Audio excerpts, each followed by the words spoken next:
Agora, o mais bonito da história é o seguinte, é que ele disse que resvala, situação, a palavra escrita às vezes resvala para o pugilato, né?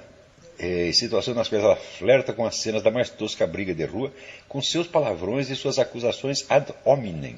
Muito bem. Só que ele escreve ad hominem com N final. N e não M. Né? Ad hominem, aqui, seu analfabeto, seu bosta. Hominem é o acusativo de homo homines, terceira declinação latina. Não existe nenhum acusativo latino que termine em N. Quer dizer, vai estudar, vagabundo. Com isto aqui, você merece perder o seu emprego. Tá certo? Como é que se admite que um analfabeto desse seja professor de uma universidade e ainda se meta a líder de movimentos que visam destruir a própria universidade? O que é isto, porra? Quer dizer, você, num só parágrafo, você cita duas coisas que você não sabe o que são. A frase do Buffon, você não sabe o que é. E vem com a expressão ad hominem com N. Ora, vai lamber sabão, porra. Quer dizer, eu digo o seguinte, o Reinaldo Azevedo foi caridoso com esse cara. Porque, veja, ele vem com essa exigência de polidez. Ora, às vezes nós somos impolidos, tá certo? Mas para comentar, não ideias. Nós não estamos discutindo ideias. Será que eu vou discutir? Isso aqui é uma ideia do professor Safatli, né? Quer dizer, ele tem uma tese acadêmica de que ad hominem, o acusativo da terceira declinação se escreve com N, é uma tese filológica que ele tem? Não, é um simples erro, tá certo? De um cara que nunca estudou latim, que não sabe uma única palavra latim e fica usando expressão latina que não conhece. Olha, essa expressão em particular, depois de um longo esquecimento em que ela mergulhou na cultura brasileira, fui eu que a repus em circulação com o meu livro sobre a dialética erística de Schopenhauer. Depois que saiu aquele livro, todo mundo começou a usar ad hominem, ad hominem, ad hominem. Né? Quer dizer, a expressão ad hominem significa o seguinte, é que quando você tenta refutar uma ideia, não vamos dizer, por uma objeção interna ou externa que você tem a ela, mas pela má qualidade da pessoa que a emitiu. Por exemplo, o sujeito chega aqui com uma teoria física, eu digo, você é ladrão, você comeu a mulher do próximo, você é viado, você é isso, qualquer coisa assim. Né? Então isso é o que se chama argumento ad hominem. O argumento ad hominem é, vamos dizer, uma acusação que é despropositada dentro da discussão. Porém, eu já expliquei aqui, já expliquei em artigos, mas esses caras não leem, né? Há uma distinção muito importante a ser feita. O argumento ad hominem nem sempre é inválido, porque às vezes ele coincide com uma outra forma de argumento que se chama exemplum in contrarium. Um exemplo in contrarium é um caso concreto que desmente uma regra geral. Né? Por exemplo, se você diz que, vamos supor, né, todos os brasileiros são ladrões, você faz uma afirmação genérica. Tá certo? Portanto, se você mostrar um único caso de um brasileiro honesto, você impugnou a regra geral. Quer dizer, a existência de um exemplum in contrarium é um argumento lógico perfeitamente válido, tá certo? Para a impugnação de uma afirmação geral. Acontece que, às vezes, o argumento ad hominem é também um exemplo in contrarium. E note bem, eu só usei argumento ad hominem quando usei, o que não é frequente, tá certo? Quando coincidia de ser também um exemplo in contrarium. Como, por exemplo, quando Karl Marx diz que somente o proletariado pode ter uma visão objetiva da história, porque as classes anteriores eram classes exploradoras, então viam o mundo através da rede dos seus interesses, ao passo que o pobre proletariado não explora ninguém, então por isso ele pode ter uma visão objetiva da história. Então, ao mesmo tempo, ele teria que nos explicar, então, por que o primeiro a apresentar uma teoria com a visão objetiva da história, que foi ele próprio, não era um proletário. Então, neste caso, vamos dizer, o argumento ad hominem é também um exemplo in contrarium. Então, ele não é usado com propósito erístico e nem mesmo com propósito retórico, mas é usado com propósito lógico perfeitamente legítimo e científico. Qualquer juízo universal é impugnado automaticamente pela vamos dizer, exibição de um único exemplo em contrário, para não falar de vários. Tá certo? Na verdade, se você pegar a ordem inteira dos teóricos do marxismo, você não tinha um único proletário entre eles, mas nenhum. Tá certo? Então, quer dizer, como é que é o proletariado que tem a visão objetiva da história, se aqueles mesmos que estão levando ao proletariado essa visão objetiva não são proletários eles próprios? Então, a realidade da vida dessas pessoas desmente a regra geral que eles estão anunciando. Por quê? Porque ela é um exemplo em contrário que impugna essa regra. Tá certo? Então, no caso aí do professor Safatli, né, o exemplo, o argumento ad hominem usado contra ele, embora moralmente justificado, não tem valor lógico.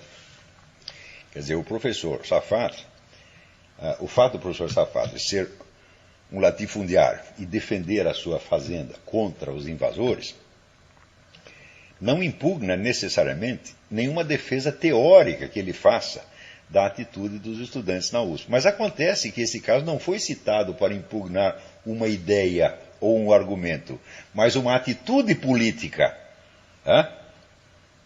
Não se trata de, vamos dizer, impugnar uma ideia, um argumento ou uma teoria, alegando uma safadeza uma safatleza do seu Safatli. Né? Não se trata disso. Trata-se de mostrar, vamos dizer, duas condutas que se impugnam mutuamente. Ora, quer dizer, se trata, vamos dizer, de comparar não uma ideia com os atos da pessoa, mas um ato com outro ato, então o argumento ad hominem é perfeitamente legítimo, porque não se trata de uma discussão de ideias. Em terceiro lugar, quando ele diz que nós perdemos o estilo quando a palavra escrita resvala para o pugilato, mostra-se ainda mais ignorante da literatura universal, tá certo? Porque alguns dos maiores estilistas da história usava a palavra exatamente como arma de pugilato. Esse indivíduo ele nunca leu Santo Agostinho, ele nunca leu São Bernardo, tá certo? Ele nunca leu William Hazlitt, ele nunca leu Georges Bernanos, ele nunca leu Léon Bloy. Tá certo? Se você tirar desses autores o elemento de briga e de pugilato e de agressão que tem ali, acaba o estilo deles. Desaparece completamente. Né? Então, quando ele contrapõe, né, o estilo à agressividade verbal, mostra que é um analfabeto. E, aliás, até os palavrões, meu filho. O que seria da obra do Jorge Amado se você retirasse os palavrões? O que seria da obra de Henry Miller se retirasse os palavrões? O que seria da obra de tantos outros, onde esses palavrões exercem uma função expressiva universalmente reconhecida como legítima? Né? Outra coisa, ele não sabe sequer distinguir quando um palavrão é usado, vamos dizer, como expressão imediata de um sentimento, e quando ela é usada de maneira irônica, quando tem duplo ou triplo sentido calculado, quando é usado com aquele distanciamento artístico. Ele não sabe. Porque, olha, todos os palavrões que eu usei por escrito, aqui no programa não necessariamente, mas se algum dia eu usei algum palavrão, quer dizer, eu não me lembro de ter escrito nenhum palavrão. Mas alguma expressão assim mais blanda, como pum, por exemplo. Né? O Safatli ficou muito bravo porque o Reinaldo falou de pum no elevador. Né? Então, sempre foi usado com distanciamento estético, meu Deus do céu. Mas se os caras não sabem ler, se o cara não sabe nem a terceira declinação latina, que devia ter aprendido no ginásio, e se aventura a exibir uma cultura que não tem, mostrando que é realmente um vigarista, eu repito, isso é vigarice, seu Safatli, né? Quer dizer, não se usa uma expressão que não se compreende. Um acadêmico, um intelectual, não tem o direito de fazer isso jamais.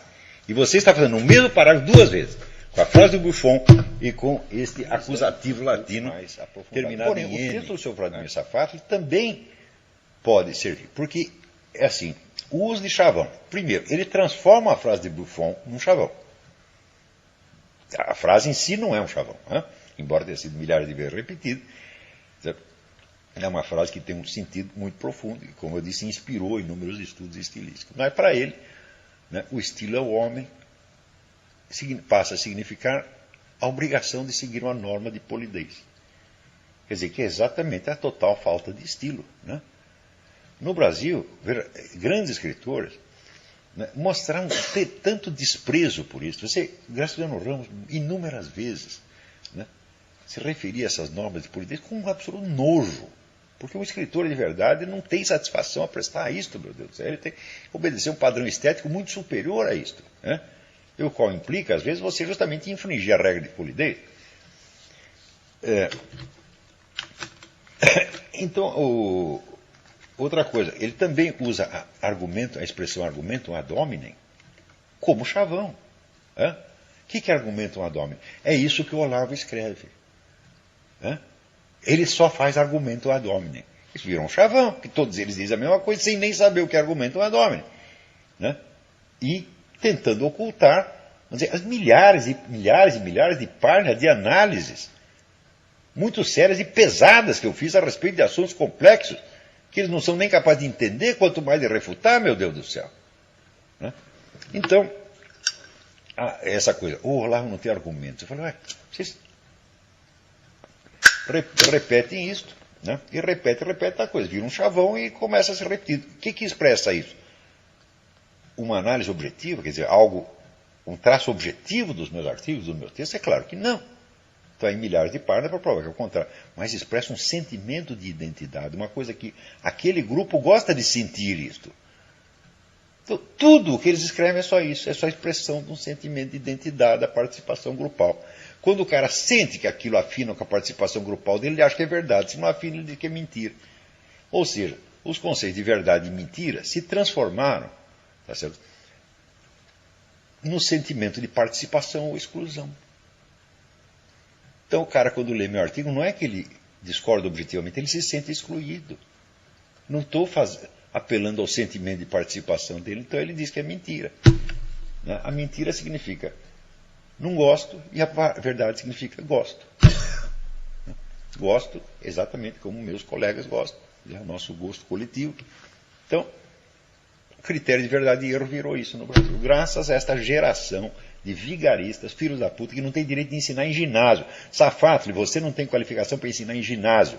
Um professor de ginásio que fosse lá e escrevesse, né, o acusativo da terceira declinação latina com N, o que os alunos iam fazer com ele no meu tempo? Iam pedir demissão do cara imediatamente.